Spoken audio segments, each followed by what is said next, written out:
Chers auditeurs, Dear listeners, bonjour. welcome to Comme d'Archi Podcast Season 5 Saison 5, dans le monde fascinant des architectes. and in the architectural projects. Je suis Anne-Charlotte Deponte, passionnée d'architecture et docteur des universités en histoire de l'archi. I am one of the spokespersons of Anne-Charlotte, who is a PhD in architecture history. Merci Thank you d'être avec moi aujourd'hui. to be with us today. Et And maintenant, now, lundi en français, place au talent. and Wednesday, let's talk projects. In English, of course. Bienvenue dans Comme d'Archi. Bien chers auditeurs, bonjour. Bienvenue dans ce Comme d'Archi qui conclut la période des fêtes 2023 et ouvre sur 2024, car publié ce 1er janvier. Alors, bonne année à tous et la santé, bien entendu. Je vous invite de nouveau au théâtre avant de revenir à l'architecture contemporaine dès la semaine prochaine avec une belle interview, celle d'un basketteur professionnel devenu architecte. Vous avez deviné qui ? Mais pour le moment, prenons la direction du théâtre de la Porte Saint-Martin. C'est lui qui, contemporain du théâtre de l'Odéon, ouvre en 1781 une série d'édifications de scènes parisiennes, avec aussi l'Opéra Comique, 1783, et le Palais Royal, 1784. Il est le théâtre qui a vu naître Cyrano de Bergerac. Toutefois, sa version originale a disparu lors d'un incendie en 1871 sous la Commune. Il fut reconstruit en 1873. Mais c'est aussi grâce à un incendie qu'il sera construit originellement. L'incendie en 1781 de l'Opéra Royal, rue Saint-Honoré. Alors, la reine Marie-Antoinette donne l'ordre que la troupe soit relogée au plus vite dans un établissement éphémère. L'architecte Samson-Nicolas Lenoir, surnommé le Romain, est désigné. En effet, désireux de construire un théâtre depuis longtemps, l'architecte propose immédiatement un projet.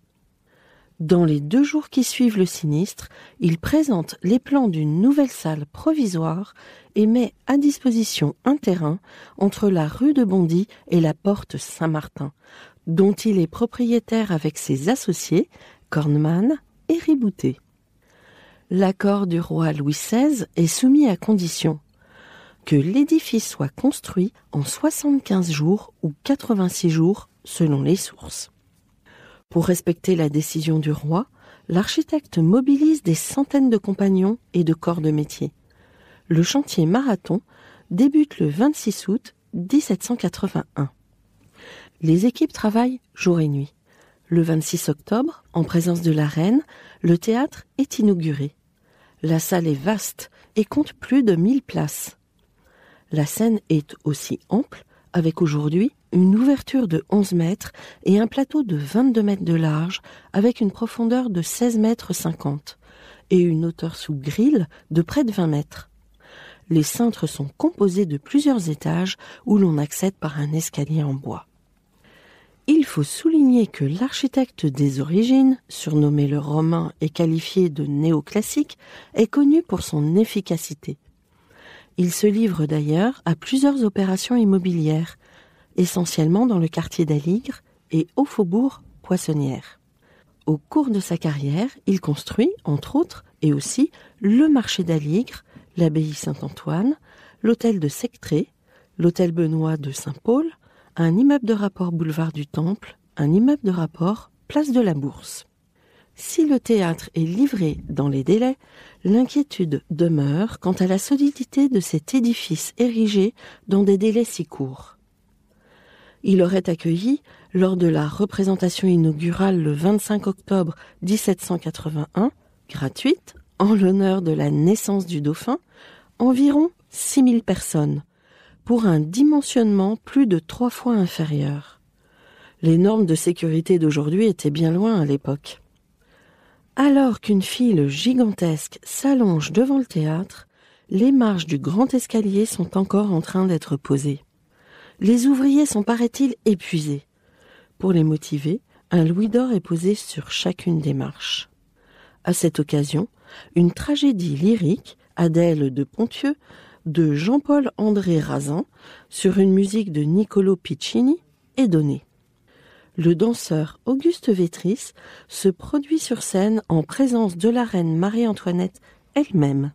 Mais le 26 octobre seulement, la solidité de l'ouvrage ayant été testée en situation réelle la veille. C'est cynique. Et la résistance de la salle provisoire est au rendez-vous. Le Romain a fait du provisoire solide. Le 12 juillet 1789, la salle est envahie par les révolutionnaires. Sous la Terreur, le 8 juin 1794, y est donné le ballet de la fête de l'être suprême. Puis, la troupe quitte les lieux pour la rue de Richelieu et le théâtre ne rouvre qu'en 1802. C'est alors qu'il prend son nom et s'ouvre au drame romantique dont il devient le fief dans les années 1830, avec notamment les œuvres d'Alexandre Dumas. J.B. Whittaker, dans son Histoire de Paris publiée en 1825, écrit page 510-512. La façade principale a 96 pieds de longueur, sur 54 de hauteur, sans compter l'attique qui a 12 pieds de hauteur. Le soubassement est décoré de 8 cariatides, placés comme pilastres sur les côtés des 3 portes. 8 colonnes ioniques accouplées reposent sur le soubassement et soutiennent une corniche surmontée d'un bas-relief de bokeh, représentant le triomphe des arts. Entre les colonnes se trouvaient autrefois les bustes de Quinault, Rameau, Lully et Gluck. Au-dessus de 3 fenêtres correspondant aux portes se trouvent des bas-reliefs. L'ensemble de ce décor est enfermé dans une niche rectangulaire et la masse saillante de l'édifice est surmontée d'un entablement avec des consoles cannelées. La décoration originale de l'intérieur de la maison était de caractère militaire. Les colonnes qui soutenaient les loges représentaient des faisceaux de piques surmontés de casques dorés avec des plumes, et les loges supérieures présentaient des aigles saisissant des étendards, et des coques, aux ailes desquelles étaient suspendues des guêtres militaires. L'ensemble de cet embellissement était en relief et richement doré. Bien que construit presque entièrement en bois et en plâtre, ce théâtre présente un aspect agréable, mais il a plusieurs défauts. Il n'a pas de portique, mais à sa place, on a élevé un misérable auvent qui cache les cariatides et sous lequel les voitures ne peuvent entrer. Il n'y a pas de vestibule. Le salon est très petit. Les chambres du directeur et les vestiaires se trouvent dans une maison adjacente. Il n'y a qu'une seule entrée qui, donnant sur le boulevard près d'une pente raide, rend la rencontre des voitures extrêmement dangereuse.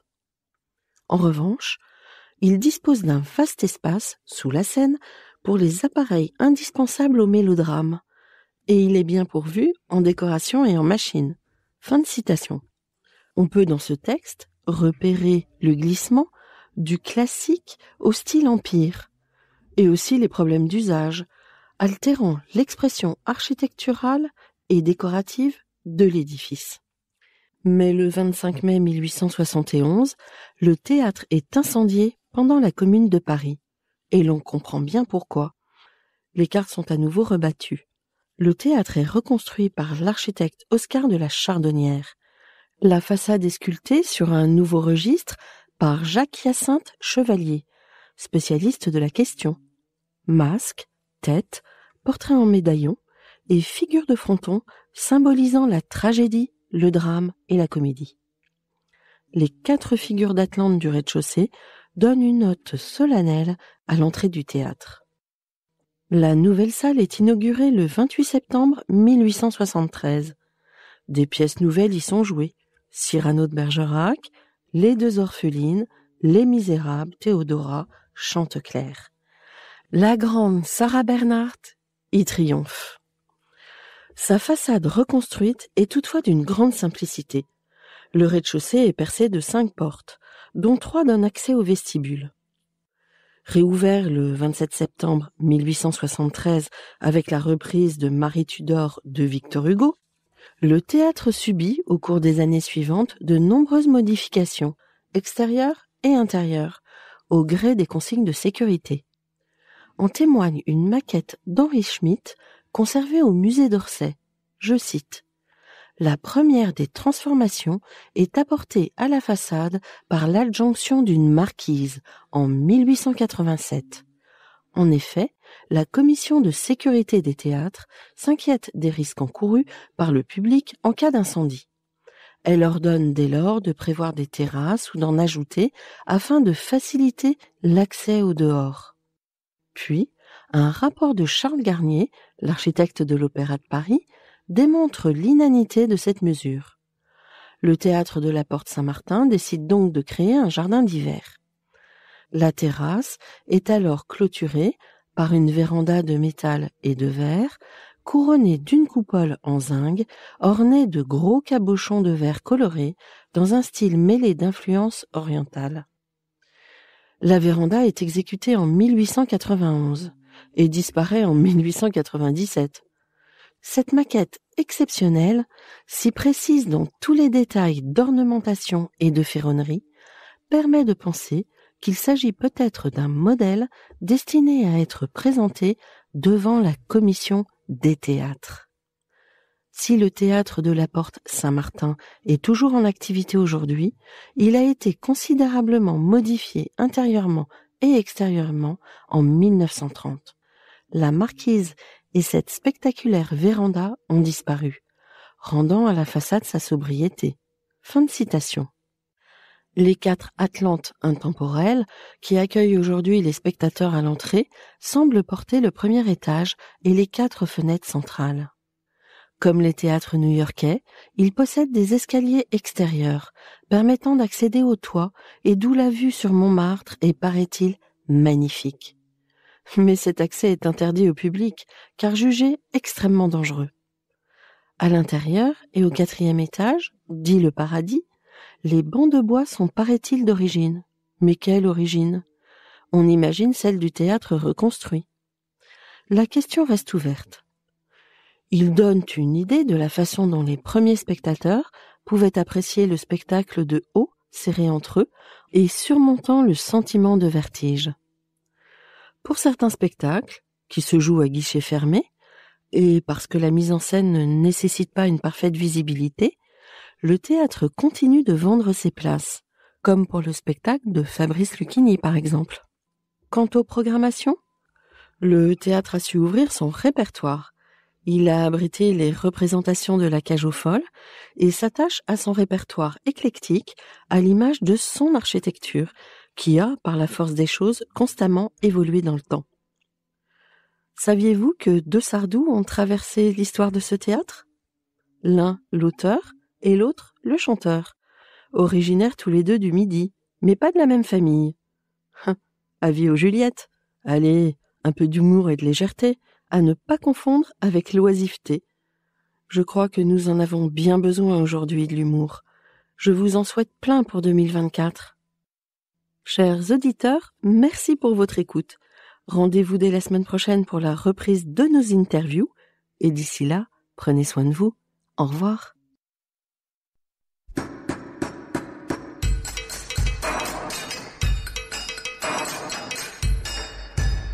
Chers auditeurs, merci pour votre écoute. Merci à Julien Rebourg qui nous accompagne sur la partie son. N'oubliez pas de retrouver nos sujets en avant-première sur Instagram à l'adresse @comdarchipodcast. Si vous aimez ce podcast, favorisez sa diffusion en lui donnant 5 étoiles sur Apple Podcast, plus un petit commentaire, ou sur votre plateforme de podcast favorite. Et surtout, abonnez-vous pour écouter tous nos épisodes gratuitement. À bientôt, et d'ici là, prenez soin de vous.